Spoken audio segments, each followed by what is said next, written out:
नमस्कार. काय झालं माहिती आहे का, आता काही दिवसापूर्वी एक माझा व्हिडिओ आला होता फ्लॅमिंगो पक्षाचा. आता तो व्हिडिओ आला, बरेचसे लोकांनी म्हणजे व्ह्यूवर्स आपले भरपूर चांगले आहेत, सबस्क्रायबर पण चांगले आहेत, वाईल्ड लाईफ प्रेमी.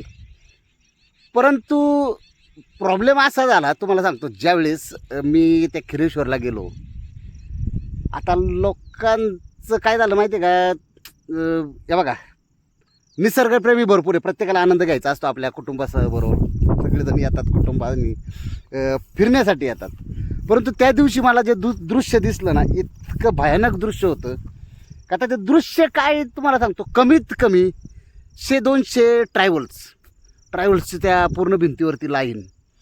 इकडं म्हणजे तुम्ही काय झालं आहे, माणूस इतकी गर्दी वाढली का निसर्गाचा आनंद घ्यायला येत आहे का यात्रेला येत आहेत, असा प्रकार झाला. आणि एवढी गर्दी म्हणजे फॅमिली घेऊन तर कुटुंब मी आज पाहिली, लहान मुलं, तर फार एकदम भयानक परिस्थिती मला ती दिसली.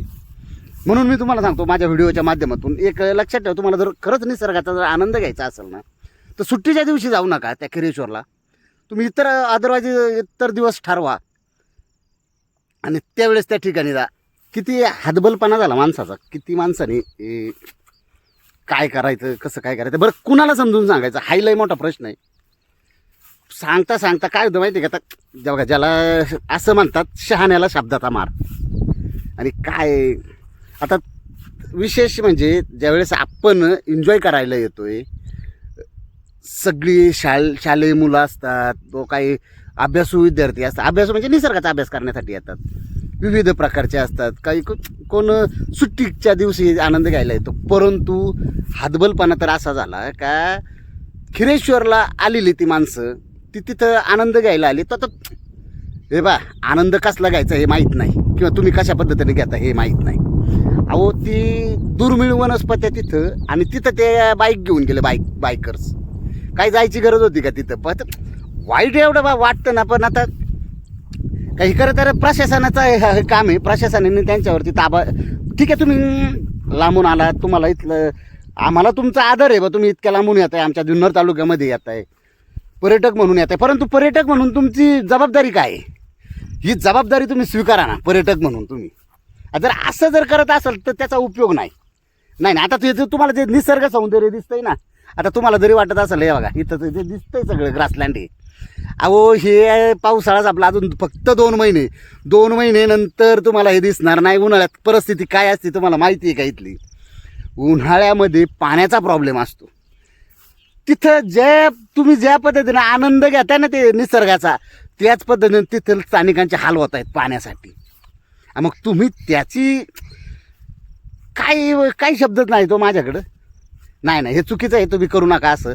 तुम्हाला सर्वांना विनंती आहे, तुम्ही पर्यटक प्रेमी आहात, निसर्गप्रेमी आहात, सर्वांना विनंती आहे, असं करू नका. ज्या ठिकाणी ठीक आहे ना, तुम्ही थोडी गाडी लावा आणि पायी जा ना, घ्या ना आनंद थोडा, तिथं एन्जॉय करा. तुम्ही, तुमची फॅमिली आहे, तुम्हाला त्यांना निसर्गाची माहिती द्या. दुर्मिळ काय वनस्पत्या नष्ट व्हायला लागल्यात. नष्ट म्हणजे काही नाहीच राहिल्यात आता वनस्पत्या. मी सुद्धा पाहतोय, आता मी फिरतोय, तुम्हाला सांगतो, ते 2-3 वर्षापूर्वी जी झाडं दिसायची ना, ती आता काहीच नाहीत. काही दुर्मिळ बारकाल्या वनस्पत्या, ती फुलं, आता आम्ही सहलीला जायचो, शालेय सहला असायच्या, तर ती आम्ही फुलं तोडायचो अशी, आता ती फुलं सुद्धा नाहीत. म्हणजे किती निसर्गाचा आनंद घ्यावा, निसर्गच तुम्हाला जागवणार आहे, लक्षात ठेवा. प्रत्येकाचा पाहण्याचा दृष्टिकोन वेगळा असतो. आता तुम्ही माझ्या दृष्टिकोनातून हा जुन्नर तालुका थोडक्यात एकाच ठिकाणाहून दाखवण्याचा प्रयत्न करतोय, तो तुम्हाला पटतोय का पहा. आणि नक्की तुम्ही आवर्जून हा शेवटपर्यंत व्हिडिओ पहा. आता जुन्नर तालुका कसा आहे, किती निसर्ग सौंदर्य आहे, तुम्हाला ते दाखवतो. एका जागावरून बसू ना ते दाखवतो, तुम्हाला दाखवण्याचा प्रयत्न करतोय, तुम्हाला दाखवतो. बघा, बघा, आता बघा, हाय पहा, आता जो तुम्हाला फ्रेममध्ये दिसतंय, ह्या साईडला, आणि ह्या सगळे टोटल 36 डिग्री तुम्हाला व्ह्यू दाखवतो सगळा. हा बघा, आता याच्यातून ठराविक तुम्हाला स्पॉट मी हायलाईट करतो याच्यात. हा, ज्यावेळेस आता तुम्ही व्हिडिओमध्ये पाहताय, बघा समोर जो दिसतंय, इकडे शिवनेरी किल्ला आहे. आता ह्या किल्ल्याच्या इकडून तुम्ही असे जर इकडे गेलात तर इथं या ठिकाणी लेण्याद्रीचा डोंगर आहे, गणपती.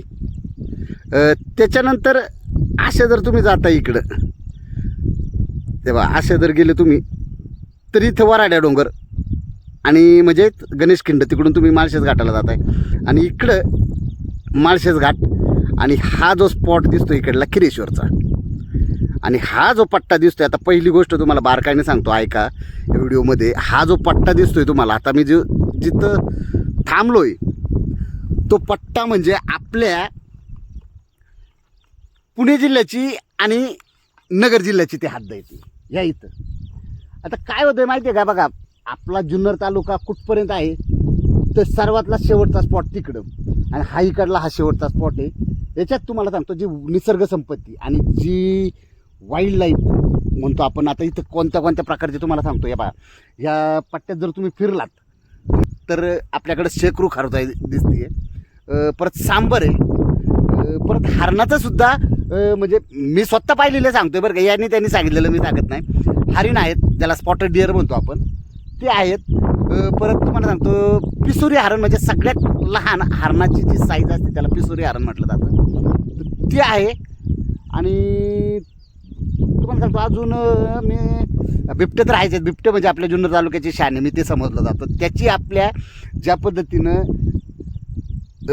आता छत्रपतींचं जन्मस्थळ आपलं जुन्नर आहे, जशी ओळख तशी झाली तशी बिबट्याची सुद्धा ओळख आपली जुन्नर म्हणून एक ओळखली जाते.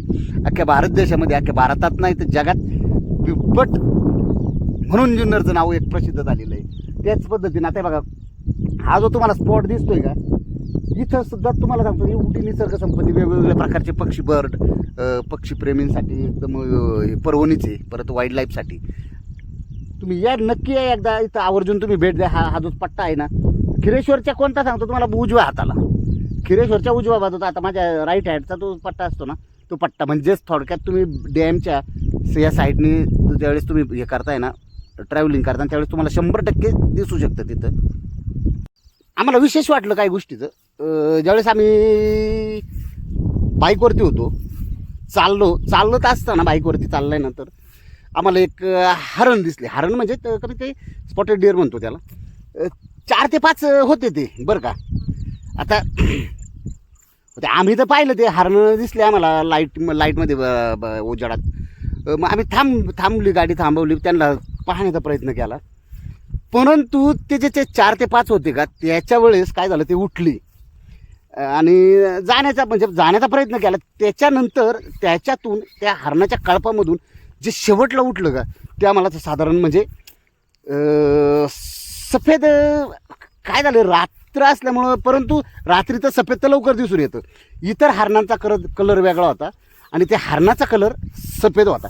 सफेद म्हणजे पूर्ण सफेद नव्हतं ते, परंतु त्या पद्धतीनं कलर होता. त्याला आम्ही आश्चर्यचकित, आम्हाला ते अपेक्षितच नव्हतं असं हरण दिसल म्हणून. परंतु आम्ही त्याच्यानंतर 2-3 वेळा त्या ठिकाणी जाण्याचा प्रयत्न केला, पण ते रस्त्यालाच होतं, काय असं आडबाजूला जंगलात नाही. पण ते लोक म्हटले, आम्ही ते स्थानिकांना विचारलं, ते इथं चरतायत हरणं, परंतु त्यांनी ते हरण पाहिलेलं नव्हतं, ते आम्ही पाहिलं होतं. आता ते सुद्धा आम्हाला काही फुटेजमध्ये काढता आलं नाही. म्हणजे आम्हाला म्हटलं ह्या काय झालं, आपलं जे व्हिडिओ काढतोय आपण या व्हिडिओच्या माध्यमातून एकच म्हणजे काय होतं माहिती आहे का, प्रत्येक आवड प्रत्येकाला असती. मला तर आहेच व्हिडिओ काढण्याची आवड, परंतु काय बोलायचं एवढं काय स्किल नाही मला. परंतु जे माझ्या म्हणजे काय कसं असतं माहिती आहे का, एखाद्याचं म्हणणं मांडणं, ते कशा पद्धतीने मांडतोय याला महत्त्व नाही, परंतु तो मांडण्याचा प्रयत्न करतो हे अत्यंत महत्त्वाचं आहे. तुम्ही कशा पद्धतीनं ऐकताय, तुम्ही कशा पद्धतीने त्याच्यात घेताय हे महत्त्वाचं आहे. आता त्याच्यात दुसरी ज्यावेळेस आपण